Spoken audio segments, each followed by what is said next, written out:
Welcome to the workshop on the General Synod resolution affirming license and commission ministers. I'm Jack Belsom. I was on the Committee on Ministry for the Aha Mokupuni Maui, Moloka, Me Lāna. Yeah, I can say it. And in 2018, when the new edition for the Manual on Ministry was published, a number of us were present, and they said, someone really ought to write a resolution about this. And so I finally, since I'm retired, said, well, I'm somebody. So I did, went to the Committee on Ministry, and eventually we were aiming at the previous General Synod. However, because things were so crazy, we thought, oh, no. Let's do this when we have time. So this is our second go round. I just want to introduce folks who are going to be on the panel. So Elizabeth Dilley. Elizabeth Dilley is the team lead for MESA, Ministry Excellence, Support, and Authorization. Yeah. Kyle Lovett is the chair of the Committee on Ministry, Oahu Association. Wayne Higa is the Committee on Ministry chair for the Association of Hawaiian Evangelical Churches. And Kimberly Fong is the Committee on Ministry chair for the Aha Mokupuni Maui, Moloka, Me Lāna. She noticed she just put Na Mokupuni. So, okay, that's who we are. So here's what we propose to do. A brief word about what a resolution is, what the function of the AHA is, and what happens to it. This is a resolution designed to go to General Synod. So the delegates at the Aha Pae āina will receive it. They may accept it, they may amend it, and they may adopt it, or they may reject it, okay? If it's accepted, amended, or whatever, it is then forwarded on to General Synod. Once it goes to General Synod, it will be turned over to a committee who will work with it. There may be other resolutions that are related, and that committee will present it to the plenary session of General Synod. So why do we go through all these steps? Well, the group that Elizabeth works for is directed by General Synod.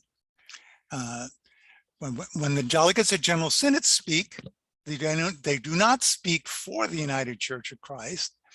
They speak to all of us. Okay. Similarly, when the Aha Pae āina speaks, it does not speak for all of us. It speaks for the delegates. So that's why you'll find the funny wording that we, the delegates, at the 200th Aha Pae āina. That's why. So we stay within our polity within the United Church of Christ. So our plan is to have Elizabeth share with you what has happened with the Manual on Ministry. I shared with folks earlier. It's a help to churches, pastors, and associations in working with pastors and churches so that there might be some sort of orderly and helpful process. I'm old. And so when I went to ordination, my association had nothing. And this an 8-page, once fold over and stapled little booklet was out, but they had not adopted it. We have learned considerably since then. We have shared. And the work of the Manual on Ministry and those who've worked have really been a boon to those of us who've had to work with committees on ministry. And I think when you hear from the committees on ministry chairs, they will affirm them. But Elizabeth, I'm going to turn it over to you. Thank you so much, Jack. Thank you for that beautiful introduction, as well as a kind of introduction to what the resolution process looks like. I was asked, I'm hoping and trusting that all of you in this webinar are familiar with the resolution, that it will be before your conference. I am familiar with it. Jack was kind enough to send it along some time ago, and so I've read it several times. I'm going to go ahead and share my screen right now and hope fervently that the right slide comes up. Huzzah! Don't we love when that happens? And I wanted to keep myself organized and make sure that you all have the opportunity, that you all have the opportunity to see the things that I'm sharing. I want to make sure that I'm able to articulate myself well and appropriately, and that we're able to be in good conversation about this. Elizabeth, I goofed. Folks, Oh, at the bottom of your screen, there's a Q&A button. If you have questions, please click on that button. If you're on a computer, iPad, it may be up at the top. And we'll hold the questions until after Elizabeth's presentation and a response from the committees on ministry chairs. So sorry for interrupting, Elizabeth. Oh, Jack, no problem. Thank you so much for that clarification. So I just wanted to say again how grateful I am to Jack and to the Committee on Ministry Chairs and to all of you in the Hawaii Conference for inviting me to come and to speak to you about lay ministerial standing and licensure and commissioning, sort of what all of this means. My hope for this time is to share the wisdom of the Habakkuk group and Mesa, who were the people that were responsible for writing the 2018 Manual on Ministry. That's what I was asked to do, but I'm also here, of course, to listen and for us to learn together and to share our stories and our perspectives as we go forward. So I want to just name what I have heard previously from the Hawaii Conference about context for ministry that impact the use of licensure, commissioning, and lay ministerial standing. And I'm going to start this, and I'm going to not assume that I know everything. So there's going to be a question sort of right away. So one of the contextual pieces that I know is that there are many, many part-time ministry contexts in your conference. You are not unusual in that case.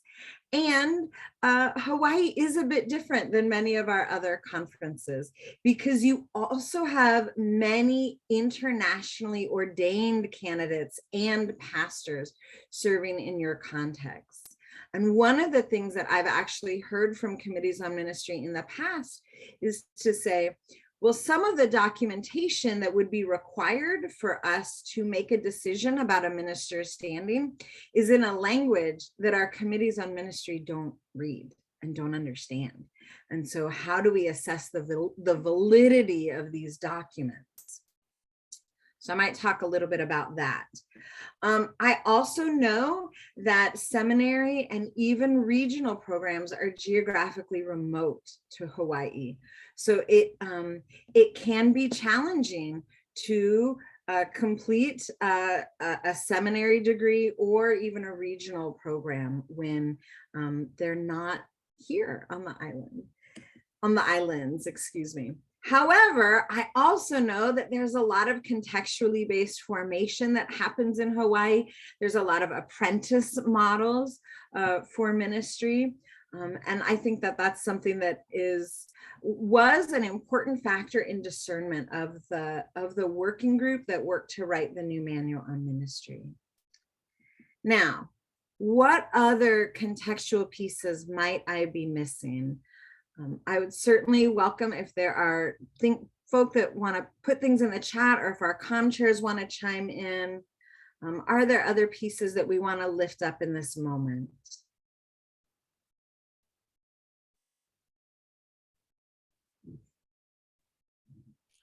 I can't see the chat. Oh, go ahead.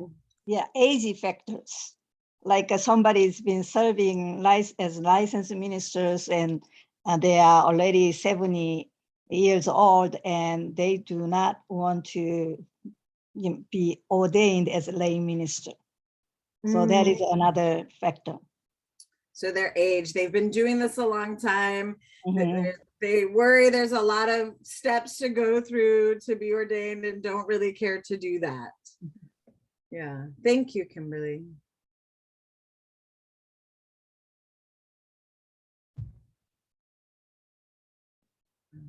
Elizabeth, you used the term for lay minister, but you can explain what but there is a process in the new manual, right? So yes. That's what I think we need to be clear what that is. Yes, and I will talk a little bit about that as well. So thank you for that. So I think if we've covered the major context, and I saw something, okay, yes, David named mentorship as a model for ministry formation. Thank you for that. I think of that simultaneously as apprentice model, but apprentice mentor model might be a more appropriate term for that. So thank you. Well, okay, there are a lot of words on this chart. And what I wanted to do was to lay out sort of some understandings about licensure and lay ministerial standing in particular, but also because your resolution names commission ministry, I wanted to make sure that I noted that commission ministry. So both licensure in the older iterations of the manual on ministry and lay ministerial standing in the 2018 manual on ministry are temporary authorization for ministry within a single context. So typically a pastor in a local church. Neither licensure nor lay ministerial standing was intended to be a lifelong or vocation long piece. It was intended to be temporary. Both licensure and lay ministerial standing require local church membership. Oh, let me jump over to the commission ministry as well. Commission ministry is authorization for church-related ministry not requiring ordination or licensure. And that has historically been interpreted to mean non-sacramental ministry leadership. So maybe someone who's doing parish nursing. There was a time in our church's life when youth ministry, if you can believe it, was not considered ordainable. And if people were engaged in ministry with children and youth, that was like considered non-sacramental ministry leadership. I find that a little hard to believe from my own context, but that was a reality. Commission ministers, I didn't put this in the chart, but they also must be members of a local UCC congregation.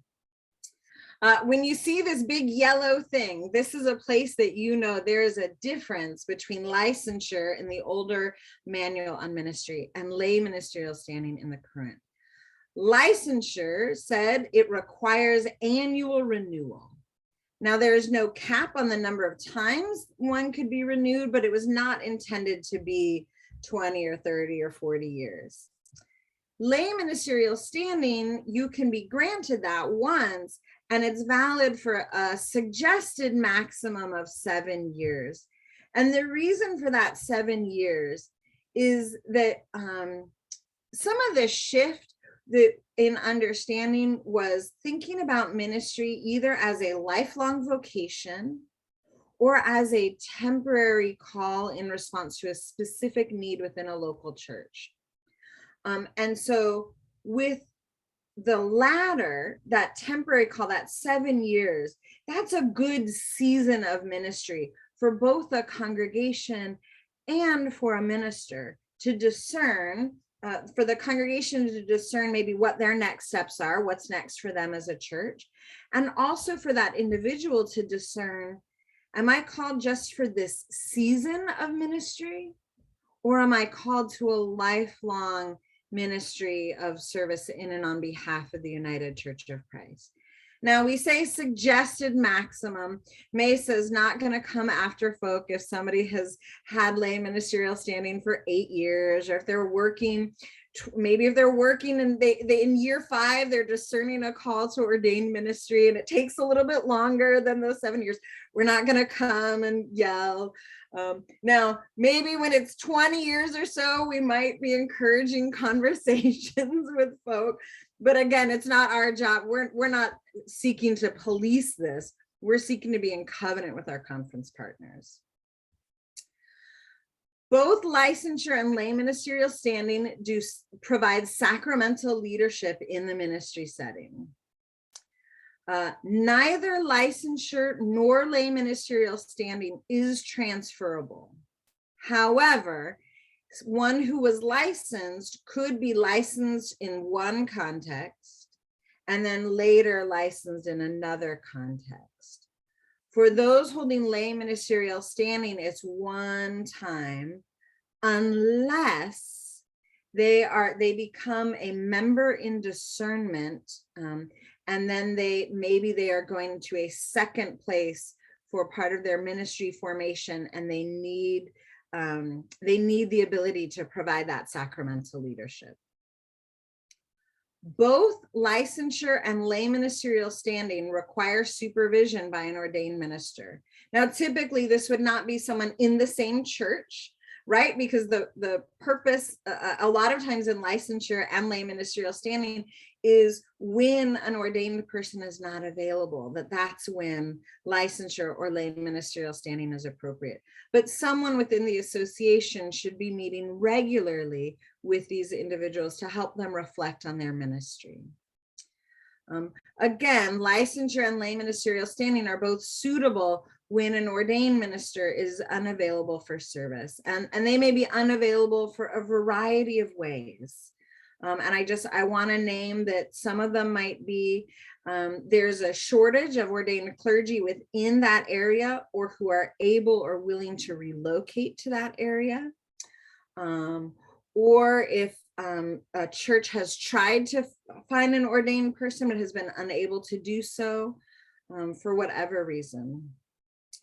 Licensure, and I went back to the previous version of the manual on ministry to get this language that says voting membership may be granted. Whereas in lay ministerial standing, we talk about no inherent privileges of voice and vote. So those are similar, but they are framed a little differently. And I'm going to talk about those no inherent privileges a little later on. Both people who are licensed and who hold lay ministerial standing may seek ordination. And they both may hold member in discernment. That's what that acronym is. I apologize. I thought I got all my acronyms out, but I didn't. They may hold member in discernment status concurrently, meaning someone may be licensed or may hold lay ministerial standing and be working with a committee on ministry discerning towards ordination. Commission ministry, I want to say, is a little bit different, right? So we've talked about how commission ministry is authorization for church-related ministry, not requiring ordination or licensure. Again, typically interpreted to mean non-sacramental ministry, no non-baptisms, communion, that sort of thing. Commission ministry is vocation long. It's not, ordination is lifelong. Commission ministry is so long as you are engaged in that church-related ministry, you can be commissioned. There are some folk who do get granted retired commission minister status when they retire. And commission ministry is transferable so long as someone is still engaged in that particular church-related ministry. And likewise, commission ministers may seek ordination, and they may hold member in discernment status concurrently. As of today, as of this afternoon, there are 483 currently ministers who are licensed. That includes 21 in the Hawaii conference. Now that number is down from about 700 when the manual on ministry was first written, or in 2018, not when it was first written, but when this version was. Lay ministerial standing, there are 66 folk who hold lay ministerial standing. And remember that standing began in late 2018. And then in commission, and there are no folk who hold lay ministerial standing currently in the Hawaii conference.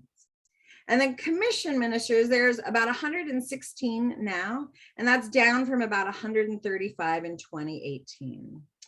For both licensure and commission ministry, the recommendation from MESA was that committees on ministry be in conversation and discernment with folk as the new manual on ministry was rolled out to discern whether ordination was appropriate for folk. For licensed ministry, because it requires annual renewal, the anticipation was that at the new point of renewal or within a year of that folk would discern, oh, maybe I am called to this, and might move a path towards ordination. Likewise with commission ministry, although what we said was no one was going to have these things taken away, but that they would be invited to discern towards ordination. and that like no new commissions or licenses were contemplated after that time. I'll just say that was the intent at that time. To my knowledge, I don't believe anyone else has been commissioned. We can see the number of licensed ministers has dropped. There's not like a corresponding exact number of folk who have lay ministerial standing, but a number of those folk who have been licensed have in fact been ordained throughout the United Church of Christ. And maybe I think some even here in Hawaii in the last 3.5 or 4 years. So why was this shift made? This is a question we get and we have had for many years. And I want to name that first, the Habakkuk group did not go in, the working group to do the manual ministry did not go in with the intent to do this. It was the discernment of the Holy Spirit in alignment with what other denominations are doing, with what we saw happening towards that single form of authorization. At the same time, that was really balanced with what we heard from the church when we rolled out the first draft of the manual on ministry in 2016, that there was still a need within the United Church of Christ for temporary accountable authorization for ministry in a local church. Part of that, what went into some of that discernment was this shift towards multiple paths towards ordination. And that means a shift away from a model that had previously been understood as 4 years of undergraduate and 3 years of seminary. And it's sort of an output based model where you put in the degrees and you get out your ordination certificate. Not always, but that it was sort of like if you checked all the boxes, the committee should probably ordain you. And this was a way to say, no, we recognize that learnedness and learned clergy, that happens in a variety of ways, sometimes involving formal education, but not always. And valuing formal education, but affirming that what really needs to happen is a competency-based model of ministerial formation, using the marks of faithful and effective authorized ministers as our national consistent standard. And then also within this was really an expanded understanding of what was ordainable. When I was ordained, you basically could be ordained to serve in a local church. Now, when I was ordained, you could be ordained to youth ministry, but maybe 10 or 20 years before I was ordained, that was unusual. Now we ordain people to chaplaincy in hospitals, to all kinds of ministry settings that don't look like that typical local church pastor. So all of this was in the mix. So the goal was really to expand our understanding of what ordained ministry is and looks like and feels like, and is in the United Church of Christ, not to contract things as well. And part of that is, and this is a place where we've heard that we have maybe not met the mark. We've not quite hit the mark on this, but really to attempt to address injustices towards clergy and congregations, particularly those part-time contexts. What we heard from a lot of churches is we can't afford an ordained person, and then they would feel like, well, we don't deserve an ordained person. And to us, that meant, no, you may not be able to afford a full-time ministry leader, but you deserve somebody who is gifted and supported and accountable to the whole United Church of Christ. And that you deserve that. And if you've got somebody serving in that context, boy, let's find a way to ordain those folks. I also want to make a special note. Remember how I mentioned just a few minutes ago about sometimes we have candidates and we can't interpret their documents to say, so they're ordained in other traditions. And in Hawaii, you have 10 clergy who have dual standing, meaning they have standing in 2 different denominations. including several of the Congregational Christian Church of American Samoa, the Congregational Churches of Samoa, the UCC in the Philippines, as well as the Presbyterian Church USA and the Evangelical Lutheran Church in America. So we want to encourage our committees on ministry to do the due diligence to the extent possible, but also to do discernment, to rely on the wisdom of the Holy Spirit. If you cannot find somebody to interpret these documents for you, what are you learning about these candidates as they come to you? How do they demonstrate their competence with the marks? What does it look like in terms of their effectiveness for ministry in and on behalf of the United Church of Christ? And if they are, great.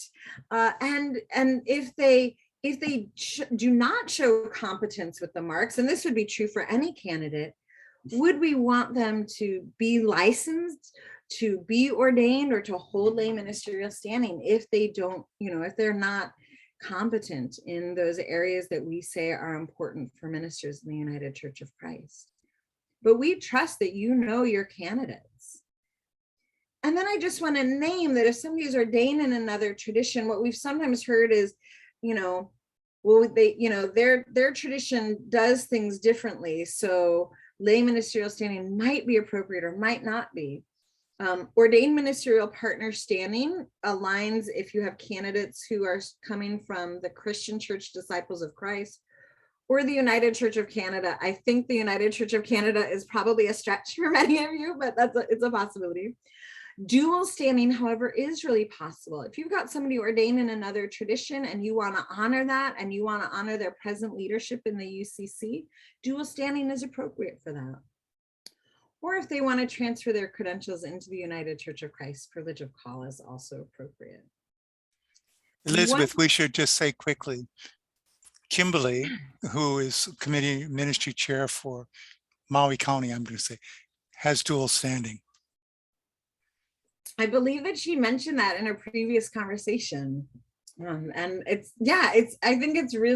it's such a beautiful way to say here, we honor the tradition from which you have come, and we honor that you're now temporarily or maybe temporary. I say temporarily, but Kimberly, I think you've been serving there for longer than I've been ordained. So temporary is probably not accurate in your case, but that you're serving with great faithfulness in the United Church of Christ. I also want to say one more thing.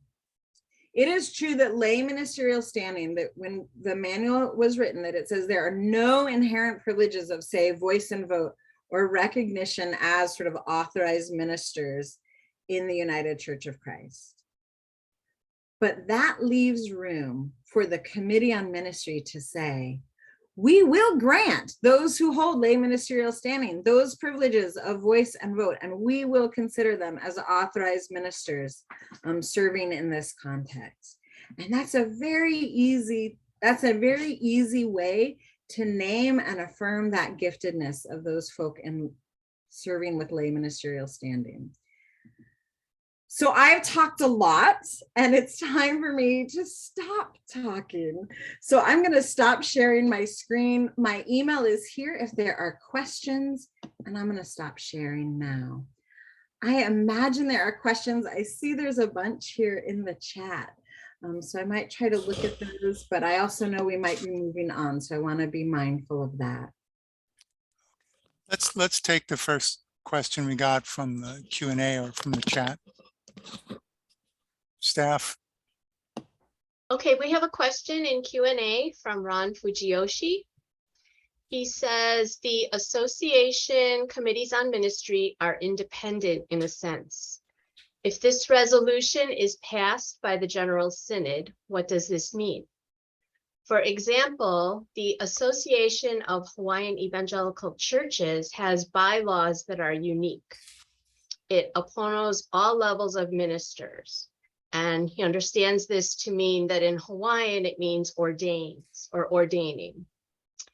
Will a passed resolution at the General Synod have any effect on the AHEC COM? Why take it to the General Synod? Why not just keep it in Hawaii, or just for the Aha o Nā Mokupuni o Maui Moloka a Me Lāna?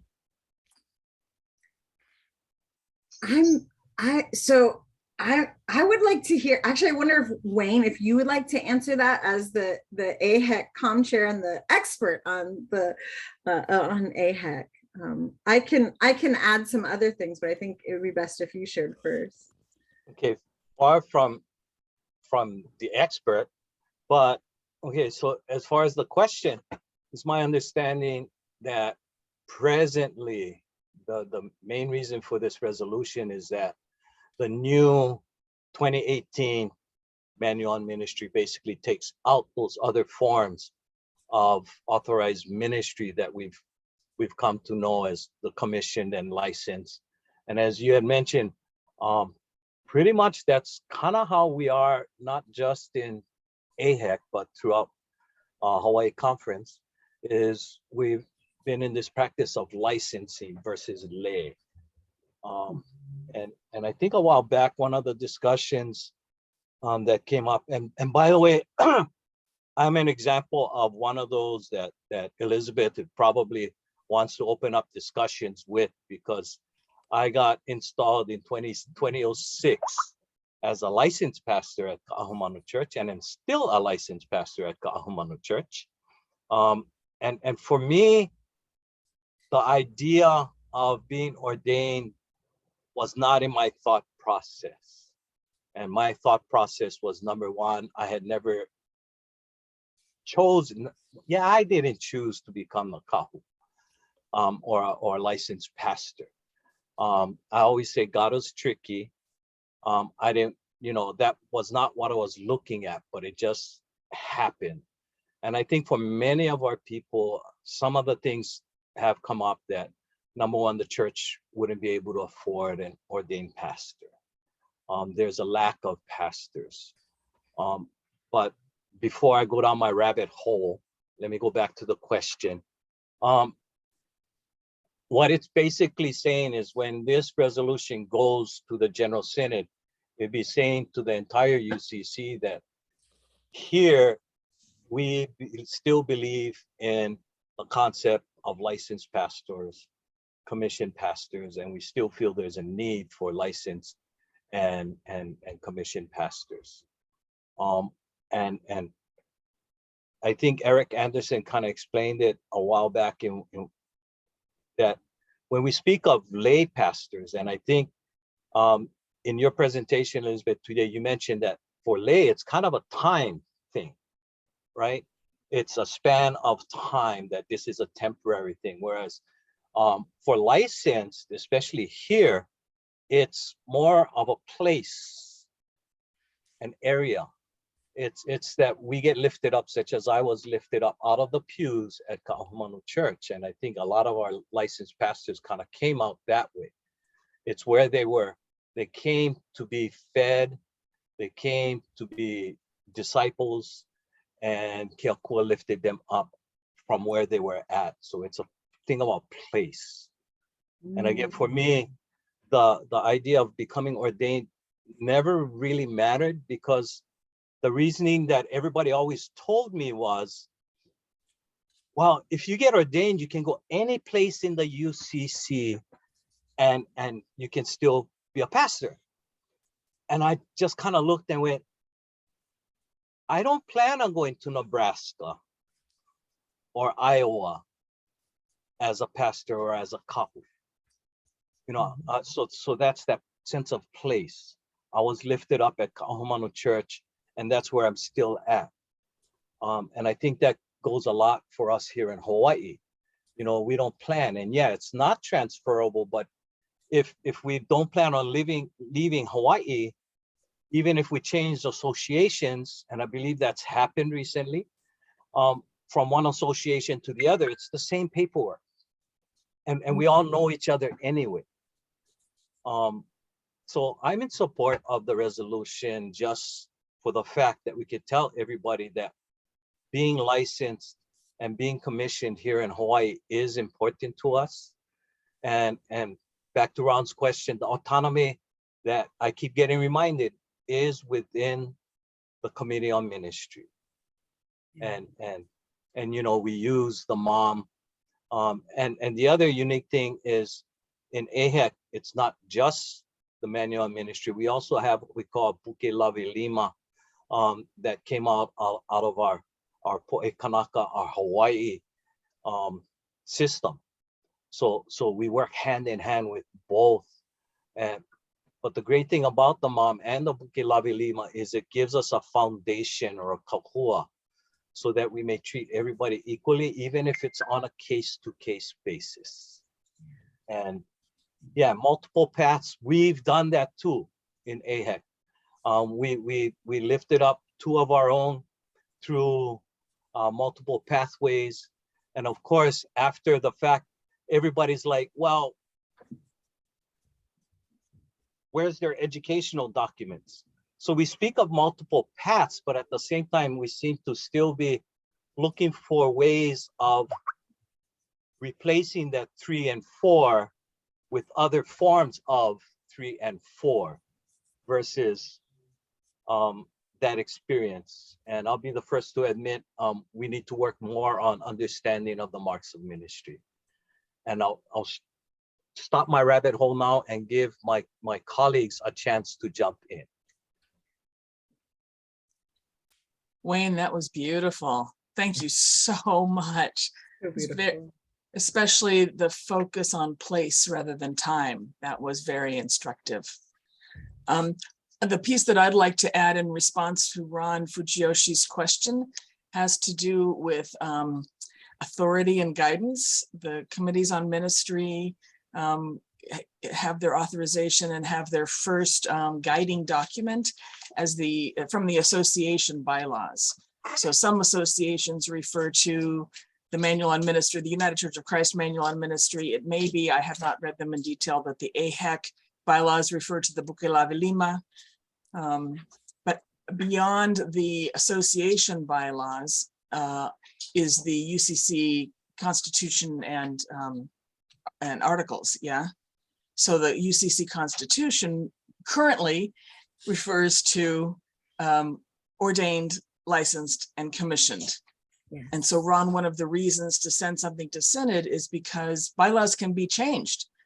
And although the Manual on Ministry changed, and many places started adopting only those categories,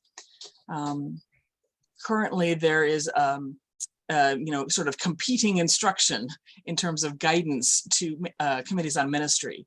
But if this is not brought up as an issue, if this is not raised and identified and talked about, not just locally, but within the entire denomination in a denominational setting, then the risk of the bylaws being changed so it becomes less possible or not possible or out of covenant or out of compliance is greater. So I think your question, oh, there it is. Why not just keep it in Hawaii or just for the particular Mokupuni that raised it?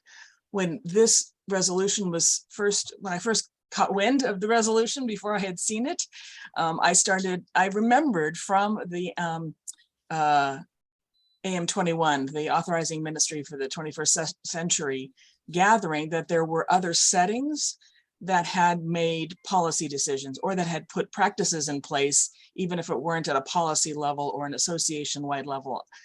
I think there's one that's conference-wide. And I tried to gather some of those documents because there are settings in the wider United Church of Christ that have adopted something having to do with licensed and commissioned ministry, like we're going to keep doing it, or we're going to do it in these narrow circumstances, something that outlines the retention, because yes, committees on ministry have the authority to do that within the association context. They can determine, preferably applied consistently, but they can determine what is appropriate for the context. So yes, we could, and yes, we can, and yes, we actually still do, because I think either most or all of our associations still have licensed ministers, and our association is in agreement. We want to retain that as one of the tools.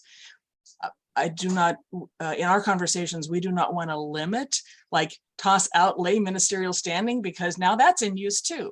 We believe that in this world, this day, this age, this changing church, we're going to need more tools rather than fewer to recognize people who are acting in and on behalf of the United Church of Christ in specific ways.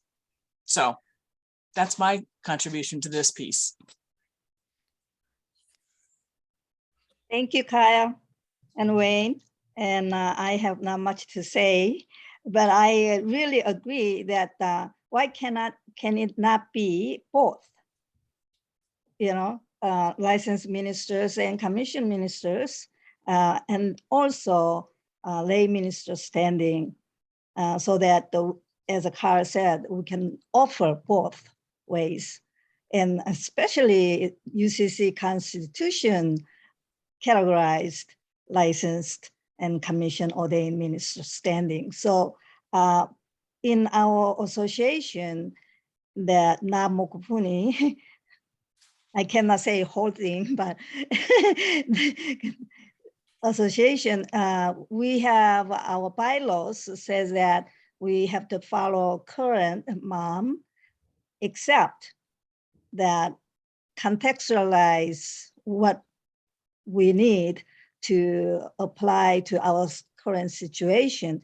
That's why we keep licensed ministers and commissioned ministers standing.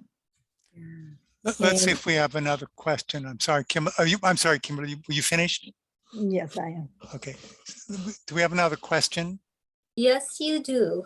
Let's see. Question here from Jocelyn Costa. If a question has a supply minister from another association, who does the review and renewal? A supply minister is usually one time, has no standing in that association. So wherever that person has standing would be there. And supply is a different thing. It means you call someone in just to do one thing. Yeah. Right. Thanks for that. Hey, I would like to. Wayne wants to jump Wayne. too. Go ahead, Wayne. Yeah, I'm jumping in on this one because it does involve of Aha Mokupuni o Maui, Moloka, Lana'i, and Ehek. There is a stated supply pastor that has been authorized by Aha Mokupuni o Maui, Moloka, Lana'i. I'm getting good at that. But he serves two of the churches that he does serve are Ehek churches. So the stand so far that we've taken is his authorization does come from Aha Mokupuni o Maui, Moloka, Lana'i. But he does serve our churches. So at the same time, when it comes time for his review, that doesn't necessarily get timed with the Aha Mokupuni, but we also take the time for those periodic consultations just to see how he's doing and prayerfully try to be in communication with his churches that are of the Ehek membership so that we can lift him up. So the authorization does come from a different association, but because he does serve our churches, we do periodically consult with. And that was negotiated, right, Wayne? Yeah.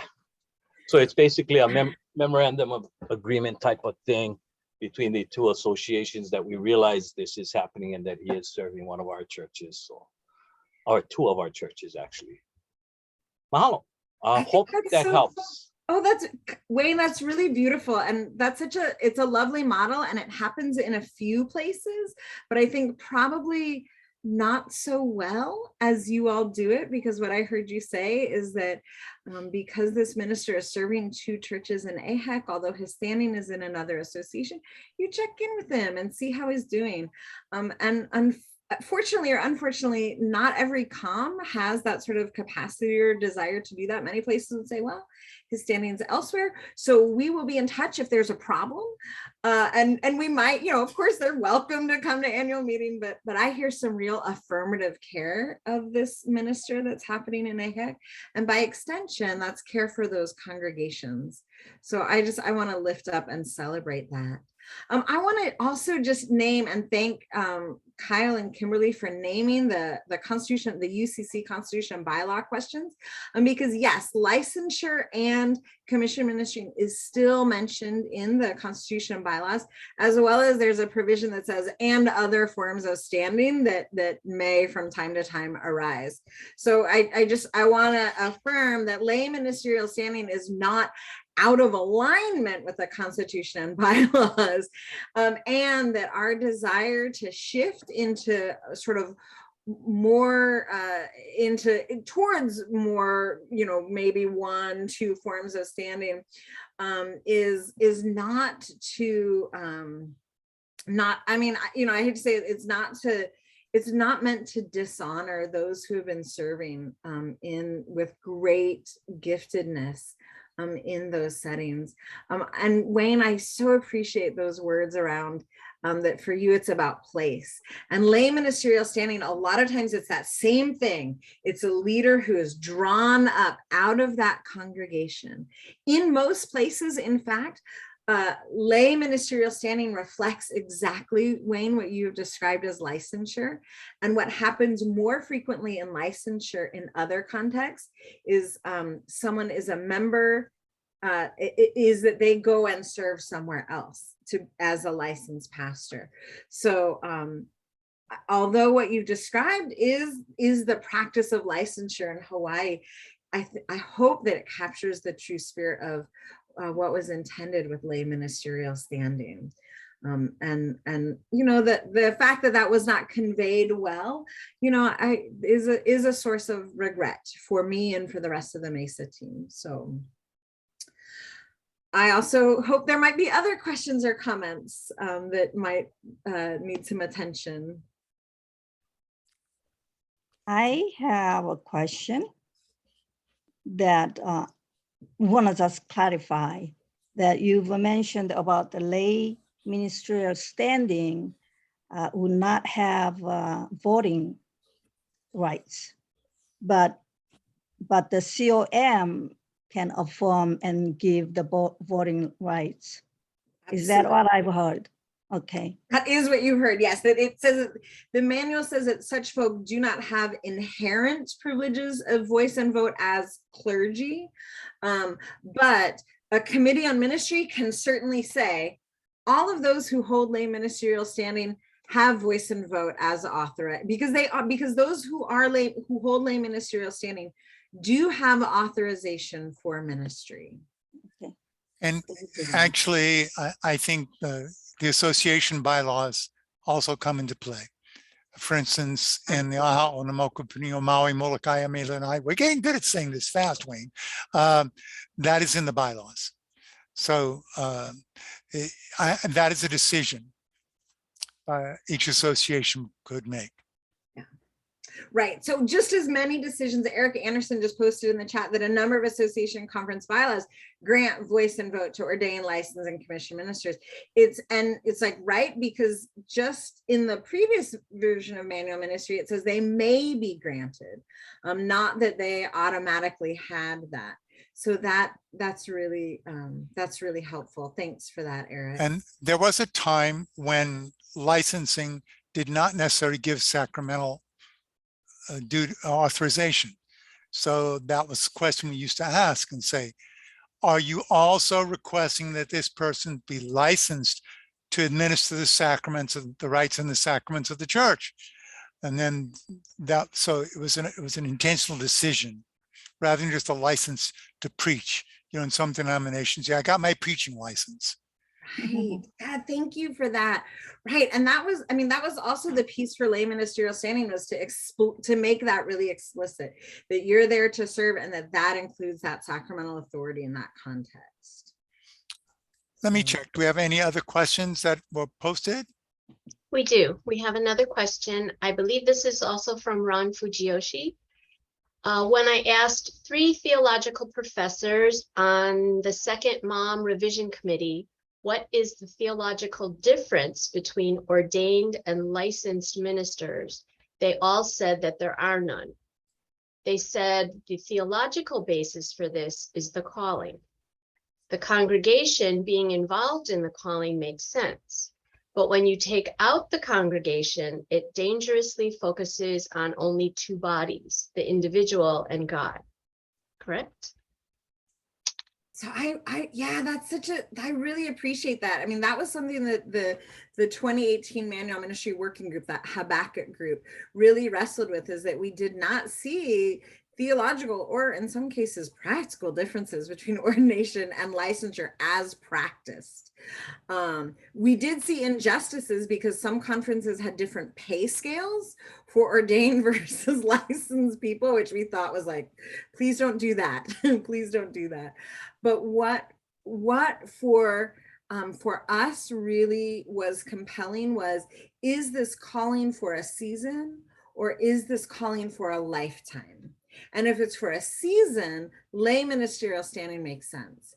And if it's a lifelong calling, then ordination makes sense. And I would say, even if one is only ever going to be in one place of service, right? If this is a calling on your lifetime, that the church recognizes lifelong call to representative service ministry in and on behalf of the United Church of Christ, the church has always called that ordination. Or at least the UCC for its existence, like maybe not all of time, the historic church going back to Jesus's day. And we also know that a season might, it's not exactly 7 years, right? A season might be a bit, might be understood a little differently. So I appreciate that, the question about the theology around this. And always, always, always, no matter where someone was ordained, if they're ordained to a chaplaincy position, if they're ordained to spiritual direction, if they're ordained to a local church is involved. So if somebody is called to a ministry setting other than a local church, then they would have what's called a four-way covenant that unites, that connects their mission, their ministry in that other context to their local church of membership and to the association. So we do recognize, yes, someone is called by God, but there is that support and accountability always of a local church. So thank you, Ron, for that question. Julie, are there more questions?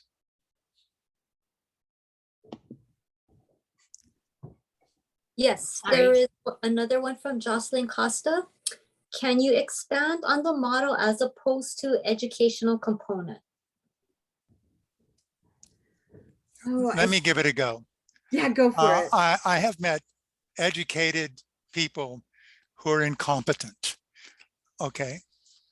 So you can go in any field. People may have the education, but when it comes to putting into practice the ideals and the ethics and the substance of that. So I'll give you an example. There was a person in my seminary class, graduated, but emotionally was unstable. He should not have been ordained. Okay, so he had the skills, the academics, but he couldn't put them into practice in the situation. So when you switch to a performance-based model, take a driver's license example. You got a twofold thing. The driver's license, you got, do you know the laws? Can you operate the vehicle according to the laws? So it's the same as, do you have a call? Can you practice ministry in line with that call as United Church of Christ practices it? It does require a shift on the work of committees on ministry to do discernment differently, because you really are looking at the marks, and the marks of faithful and effective authorized ministers are 48 sort of areas. That sounds overwhelming, but we're ministers that we've discerned, and I don't mean we, like Mesa just wrote them all up one day. There was a long working group that worked on this in the ministry issues pronouncement leading up to the 2005 General Synod, and they've been revised and tested several times since then. But these are the marks that we say, this is what makes for faithful and effective authorized ministers. Thank you, David, for putting that in the chat. And we also know that the marks are not a closed canon. So some committees on ministry might say, yeah, there are these 48 marks. And if you're going to be authorized here, we also expect that you know about the history of colonialism in Hawaii in particular. For example, that you got to demonstrate competence and proficiency with that and how that impacts how ministry happens in this conference in order to be ordained in and on behalf of the entire United Church of Christ. Personally, I would like to see all of our committees on ministry require that specifically, simply because I believe it's that important. I believe that the history of Hawaii and the impacts that it has had has a particular importance for the whole United Church of Christ. So I didn't get to put, I didn't get to put that mark in. But just, if I could, I would add that in. It's a process, right? We're nearing the end of our time together. I would urge you to understand that if the delegates of the Aha Pae āina adopt this resolution, it's asking General Synod to consider that and to make a discernment question of its own about how that might affect most of the work of the United Church of Christ. And again, because of our system of autonomy, associations do make the decisions about who has standing or is credentialed or is recognized officially. So the decision that will not change any of that whatsoever. I do want to say a quick word of thanks, okay? It's late and Elizabeth hasn't had her dinner yet. I want to thank her for letting us tear her away from her dinner. And I do want to affirm that if you do have questions, by all means, too often we think, all those people in Cleveland, they know. No. You email them, you call them, they will respond to you. So if we're going to truly reach consensus and discernment, we need to listen to one another and to speak with one another. So look at the resolution. You can make your decision and you'll have your chance to vote. But thanks to Kyle and Wayne and Kimberly and Elizabeth and the unseen staff who've been fielding all these things and putting things in there, Julie and Kristen, Lori, Nan, Lorene, and David. So thank you so much for helping us be better informed that we might make what we believe is a good and faithful decision. So. Thank you so much. Be well. Thank you for all you're doing on behalf of the entire United Church of Christ. Not only the comms and authorization, but you here at this Aha and all of the work that you're doing, because it makes a difference. Thank you so much. Thank you.